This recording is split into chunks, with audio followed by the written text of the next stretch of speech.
there, comrades. It's January 18th. That means it's the anniversary of the first Soviet breakthrough through the Siege of Leningrad that took place on January 18th, 1943. For those of you who don't know, the Siege of Leningrad was one of the deadliest, if not the deadliest, sieges in world history. And obviously it took place during World War II. It began in 1941. And the siege was only completely broken about a year after January 18th, 1943, when the first narrow land corridor, aside from the ice corridor that was there, was actually made so that people could get resources into the city. But at that point, already over 1 million people had been killed, both civilians and soldiers. So today I'm here in St. Petersburg at the memorial for the Leningrad blockade, to the victims of it.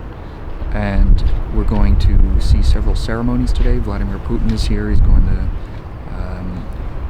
put some flowers down at this memorial. And we're also going to do some interviews with veterans as well. So I just thought I'd make this video to bring you guys in on the ceremonies today.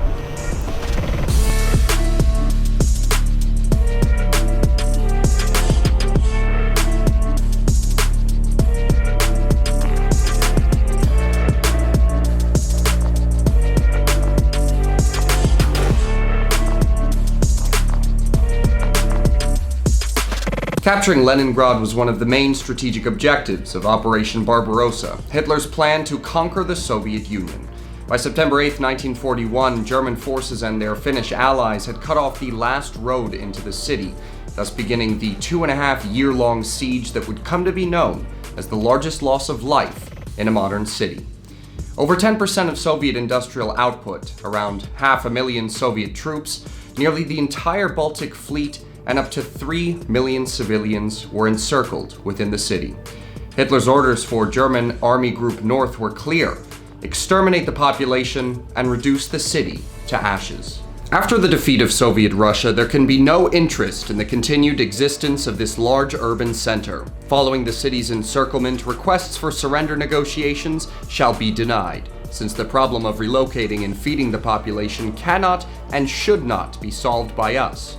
We can have no interest in maintaining even a part of this very large urban population. The German-led encirclement quickly caused extreme starvation throughout the region. Access to water and electricity were constantly sabotaged, and the food situation was most dire between November of 1941 and February of 1942, when the daily civilian bread ration was reduced to a meager 125 grams, over half of which usually consisted of sawdust. For those who were able to escape death by starvation, everyday life became an existential struggle against constant German artillery bombardments and extreme temperatures as low as -40 degrees Celsius during the winter. Some among those most desperate even resorted to cannibalism. However, this was a rare exception, not anywhere close to the rule. In fact, despite the colossal challenges faced by the people of Leningrad, the vast majority of Soviet citizens there struggled through their hellish existence in a remarkably stoic and civilized way. Children continued to go to school, adults continued to work in the factories, and much of the city's industry continued to produce the armaments that kept the Germans just short of victory throughout the blockade. Then there's another key point, seldom acknowledged by Western historians. If there was no socialist government with centralized control over essentially every aspect of the country's economy, military, and political system, the Siege of Leningrad would have likely ended a lot differently. That government rapidly mobilized the city's entire able-bodied population to help the Red Army build anti-tank fortifications around the urban perimeter. Around 200,000 volunteers were organized into people's militias, which were vital in the city's defense, while the authorities evacuated around 1.4 million civilians. Under constant German artillery and aerial bombardments, the Soviet state even built a series of ice roads called the Road of Life. Just after 10 days, these roads were able to act as transport routes over the nearby Lake Yagada, which became the city's only lifeline to basic supplies from other parts of the USSR. Lieutenant General Zakhar Ivanovich Kondratyev of the Red Army was head of Soviet automobile and road transport services during the siege. and he describes the rush to build the road of life in detail in his memoirs, The Roads of War. They built access roads, cut down wood for supplies, erected warehouses and bases, various kinds of buildings for heating, food, medical, and technical aid stations. We prepared road signs, landmarks, portable shields and bridges in case of cracks on the ice. Auto repair shops, telegraph and telephone stations were equipped, and camouflage equipment was prepared. Similar work was being done on the eastern bank of the lake. By January 18, 1943, the Red Army had established the first land supply route since the siege began, during Operation Iskra, thus finally breaking through the blockade. About a year later, on January 26, 1944, the Soviet authorities declared the Siege of Leningrad officially over as part of the first of 10 of Stalin's blows, or military offensives that liberated the USSR from its fascist adversaries. It's believed between 1 and 2 million civilians were killed. For those who survived, they're becoming smaller in number day by day as their generation ages and this period recedes into historical memory.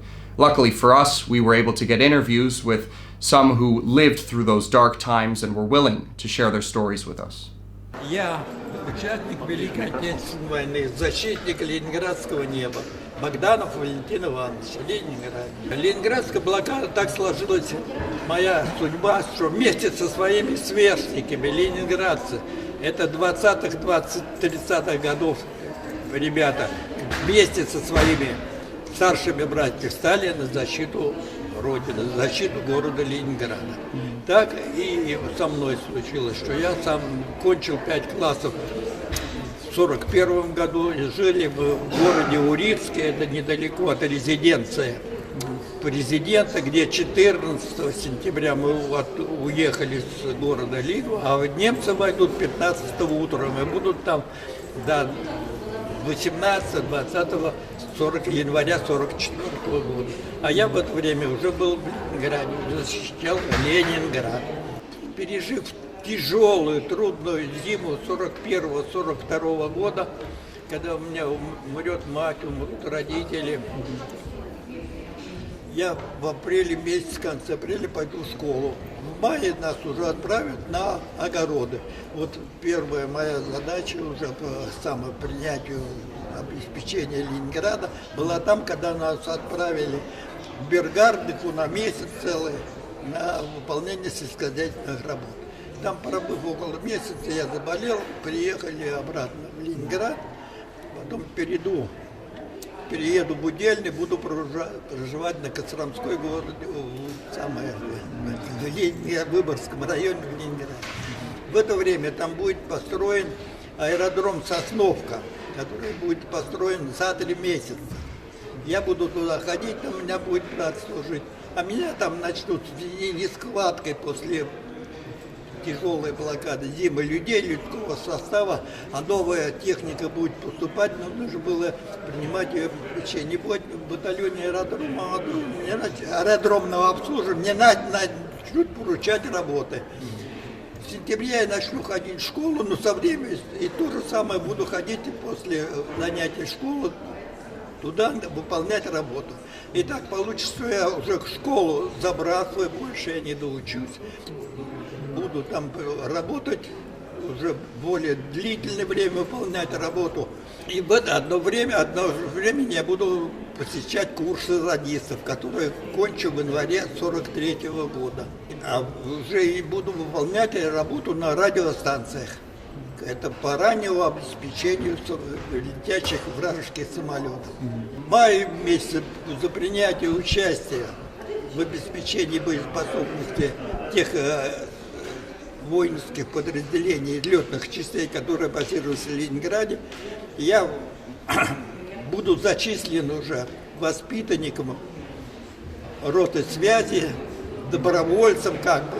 Вот и буду выполнять дальнейшую эту работу. В августе 44-го я буду 43-го года. В августе я буду награжден медалью за оборону Ленинграда. Это первая моя боевая медаль, которая будет получена в 43-м. И продолжать работать. Далее готовиться к полному освобождению воинской операции Ленинграда от вражеских нахватчиков, от гитлеровцев. Смирнова Людмила Михайловна, житель блокадного Ленинграда, заслуженный учитель Российской Федерации, герой социалистического труда и почетный химик СССР. Началась война, мне было всего 3 года. Отец ушел добровольцем на фронт и был шофером на дороге жизни. У меня есть фотография, когда вот он уходил. В Габоне, в музее, есть его фотография. Мы с мамой остались в блокадном городе. Жили в Красногвардейском районе на Охте. И я ходила в очаг. Так назывался детский сад раньше. И когда маме предложили эвакуировать, она сказала: нет, если умирать, то вместе. Она пошла работать на петрозавод. Это старейший завод 1703 года. И работала там курьером первого отдела. А я ходила в очаг. И вот естественно, что по возрасту мы не могли защищать наш город, стоять у станков, но мы были стимулом для наших родителей, как бы заставляющие их еще сильнее пытаться выжить, чтобы сохранить будущее нашей страны. На Пискаревке у нас похоронены моя тетя, мой дедушка. Он находится в 12-й транше 1942 года. Раньше мама только говорила, что они его отвезли, не похоронили, а тогда собирали покойников где-то в центре, на Васильевском острове. А в какой траншее не знали. 42-й год. А потом в музее я узнала, и есть такая книга, около 30 томов. Если знаешь фамилию, там узнаешь, где похоронен. И я узнала, что он в 12-й траншее. Удостоверение у меня есть, я могу показать. И теперь мы уже направленно ходим в 12-й траншее. Каждый праздник, при любой возможности, чтобы посетить могилу. И, наверное, работая учителем, я понимаю, что самое важное, чтобы наша молодежь вот сохранила эту память, никогда не забыла подвиг советского человека и не позволили мы переписать историю нашей страны. Hey comrades, thanks for checking out our video about the Siege of Leningrad. We hoped you liked it, and if you did, please make sure to give it a like, share it around, subscribe to the channel, and hit that notification bell. You should also follow us on Telegram. We have a channel there, The Revolution Report, where we post a lot of newsy stuff and some of my political analysis there as well. You could also check out our website, the-revolution-report.com, for a lot of interesting articles from our correspondents here at The Revolution Report. Now, if you want to do the most to help out this independent Marxist-Leninist media project, please support us on Patreon. One of the perks of that is that we'll read your name at the end of videos like this, and if you want to see what else is in store for you there, definitely check us out on patreon.com.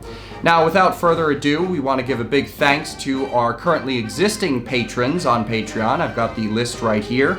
As for our rank-and-file revolutionaries, we want to say thank you to Robert George, Indestructible Living, John Beckett, Chris Casseroles, Oitz, Tara Mackin, Irf, Fyodor, Daniel Hemphill, and Edward. Now, we do have one commissar. We want to say thank you to Roger Asai, and we've got 2 general secretaries, Slava and Dylan Orris. Thank you all so much for supporting the channel. We hope you're liking the content, and comrades, we'll see you in the next video, and workers of the world, unite.